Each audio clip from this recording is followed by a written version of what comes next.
Welcome, good morning. It's Erev Shabbos, Kavod Oneg. Back again. Thank you so much for joining us on a week-to-week basis. We have a wonderful guest this week who I'm going to introduce with two short Divrei Torah linking Parshas Chayei Sora to Shabbos.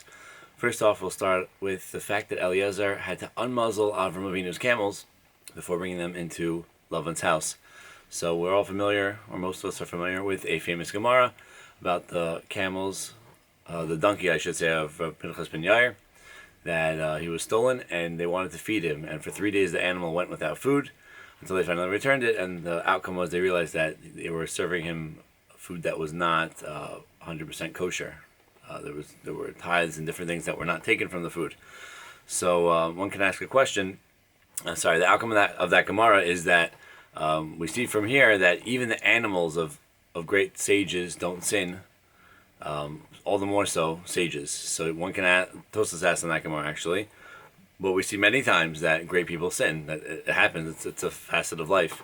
So Tosas responds, no. You see that there's a difference in the realm of eating. God ensures that great people don't sin, and thereby that makes sense with the Gemara saying that even if the animals don't even sin, certainly great people don't sin. So one can ask a question from this week's Parsha regarding the camels of Avram Avinu. If great people's animals don't sin in the realm of eating, why did Avram Avinu have to muzzle his animals, right? It's a very clear contradiction, it seems, to a certain degree. And again, anything that preempts Torah, Matan Torah, etc., the questions need to be weighed, whether it's really a question or not, because Avram didn't have the Torah yet to follow it. But at the end of the day, we see that he was concerned about this. And it's the same parameters, it's the same realm of eating. So why did Avram find necessary to muzzle his animals? And for Pinchas ben Yair's own animal, I don't want to say intuition, but was trained in a certain way, and God oriented it that it wasn't involved in this type of negligence.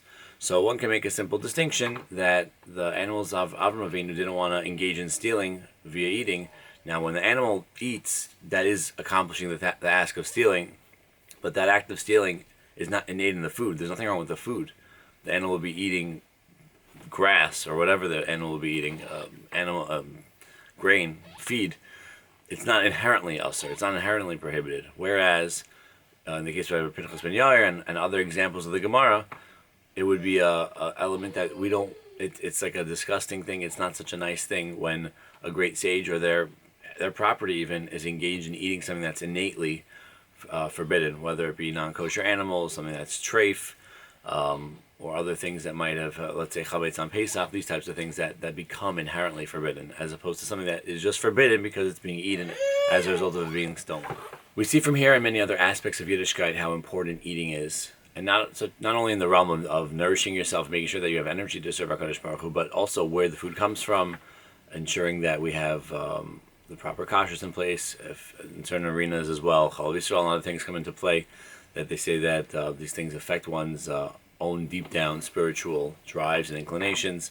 So it makes a lot of sense that Shabbos, which is the focal point of our week, yes, it's the end of our week, but in certain regards we regard Shabbos as the middle. Wednesday, Thursday, Friday leading up to Shabbos, Sunday, Monday, Tuesday as after Shabbos, and Shabbos being the integral component. It makes a lot of sense why Shabbos has to focus on meals, aside from the logical family time component, sort of bringing it all in. Food is something that drives us. It's something that's important to us. Again, nowadays you have a whole movement of foodies, guilty, but it's something that we really all focus on and appreciate. And Rambam and others mention you are what you eat, so it's fundamentally linked into Shabbos, this dynamic of food. We're going to get to that in a couple short minutes, where I have Judd's Memphis barbecue as our guest of the week. One other tie-in to Shabbos through Parshas Chayei Sora lens is that many people have the minhag to say Eshes Chayil at the beginning of their Shabbos meals. Medrash Tanchuma says that Eshes Chayil is actually, I don't know if it actually was the eulogy that Avram used for Sarah, but it was composed for Sarah. There's different ways of looking at Eshes Chayil. It could be about the Torah, it could be about other things, but the Medrash Tanchuma definitely points out that in this week's Parsha, Eshes Chayil is a eulogy for Sarah, and if you read line by line, if you have a Medrash Tanchuma, it would be a wonderful thing to look through. It's beautiful. It just mentions various little things. One of them, Sophia Alichas Pesa, which means she looks at the goings of her house. This is Sarah constantly analyzing and scrutinizing the guests that came in after the initial prophecy from the Malachim, that she was going to have a son, so she was scrutinizing because they said they're going to return. So she was scrutinizing all her guests and various other beautiful, beautiful elements of the Eishes Chayil that we read every week relating to Sarah. So why the tie-in? So one can say obviously she's one of the Imahos. It's an important thing to constantly be recognizing and remembering. We know that we bless our children Friday night. Our sons are blessed for Ephraim and Menashe. The daughters are blessed, Sarah, Rivka, Rachel, Leah, the Imahos. I don't know. Share something in the comments if you have a specific reason why the tie-in to Sarah is something that we mention at every Shabbos meal. Without any further ado, I'd like to welcome Yehuda Joffre, an amazing, amazing friend. He has a wonderful voice. I actually met him on the a cappella circuit, and he's going to help us get a little bit into the food of Shabbos, appreciating, enjoying, and prepping the right way. Have a good Shabbos. Hey Moshe, thanks for having me on. My name is Yehuda Joffre. Some of you may simply know me as Judd from Judd's Memphis Kitchen. The Gemara brings a well-known disagreement between Hillel and Shammai. Shammai would prepare for Shabbos every day of the week in the following manner. Each time a delicacy came his way, he would purchase it and set it aside for Shabbos. If he found something better in the course of the week, he would replace the original delicacy with the newfound one and eat the first one. In that way, his meals, not only on Shabbos, but throughout the week, were eaten with Shabbos in mind. Hillel preferred to go day by day, relying on the fact that Hashem would provide for him at the right time, living purely on Emunah. What a beautiful concept. How special is it that someone takes the time daily to anticipate and prepare for Shabbos? The Shulchan Aruch writes, one should arise early on Friday morning to prepare the needs of Shabbos. Even if he has several servants working for him, he himself should make the effort to prepare something by himself for the purposes of Shabbos. Just as Rav Chisda would dice the vegetables, Rabbah and Rav Yosef would chop wood, Rav Zera would light the fire, and Rav Nachman would arrange the house, bring in the utensils needed for Shabbos, and put away the weekday utensils. Everyone should learn from them and not say, I will not harm my honor, for this is his honor, that he respects the Shabbos. It's not esoteric. Truly practical advice on how our greatest and brightest from 2,000 years ago would roll up their sleeves and spend time actively enhancing Shabbos for themselves and those around them.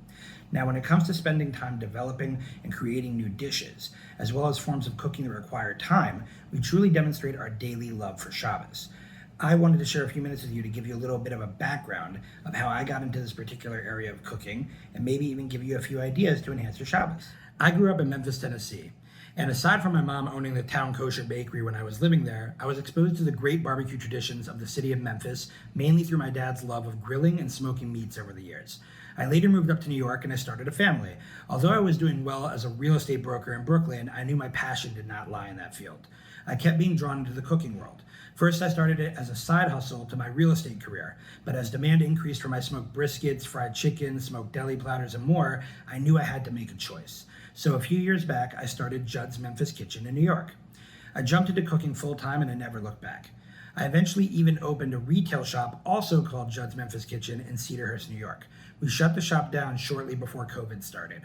I currently do boutique catering and pop-up events nationwide, as well as several ongoing menu collaborations with Bravo Pizza in Queens and Elite Cafe in Queens.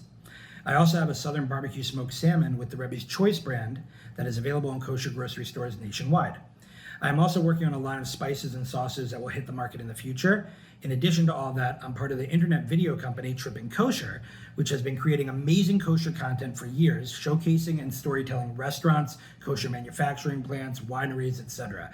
You can find me on all social media platforms at Judd's Memphis. My Shabbos food tip is to get creative and risky. Choose a new dish or recipe to try this Shabbos and rock it out.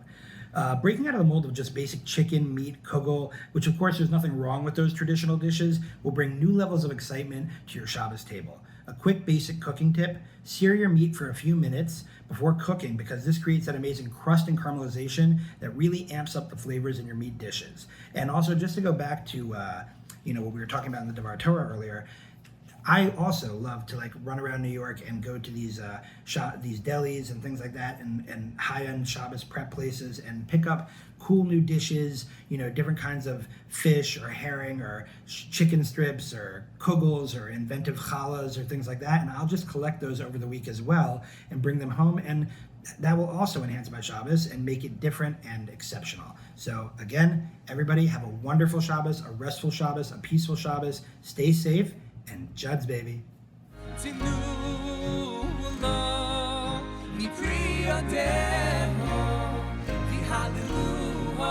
Mashiach Himase